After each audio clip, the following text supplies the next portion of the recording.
Bank deganda sizni xayolingizga odamlarni bor pulini ishlab, ularni faqat qiynaydigan tashkilot keladimi? Unda men sizga bitta misol keltiraman. Faqat shu misoldan keyin xolis fikringizni aytasiz. Bankka kredit olish uchun kelishdi. Ish tez bitdi. Pulni olgandan keyin bankir haqqiga qo'lligini duoga ochib, tinmay duo qilishdi. U pulni to'yga ishlatib yorishdi. Bir kunda 300 ta odamni yedirib ichirib yorishdi. Kredit puli qolmadi. Bankir bo'lsa vaqt o'tgandan keyin bu pulni qaytarish uchun mijoz uyiga bordi. Qo'lini duoga ochib bankir haqqiga duolar qilgan mijoz endi bankirni qarg'ishga tushib ketdi. Bank yomon, bankir haromxo'rga chiqdi. Lekin nega? Bank haqqini yevorgan mijoz oppog'u, bank pulini so'rab borgan bankir yomonga chiqadi.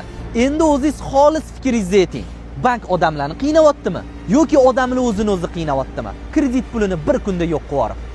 Banklar bilan sizni yaqindan tanishtirish maqsadida sizni o'zimni Hojimurod Bankir Telegram kanalimga taklif qilaman. Sizni bu kanalda banklar taklif qilayotgan eng qulay shartlar bilan tanishtirib boraman. Lekin yuqoridagi holat bo'yicha fikringizni kommentariy orqali kutaman. Sizdan iltimos, hech qachon maqsadsiz kredit olmang.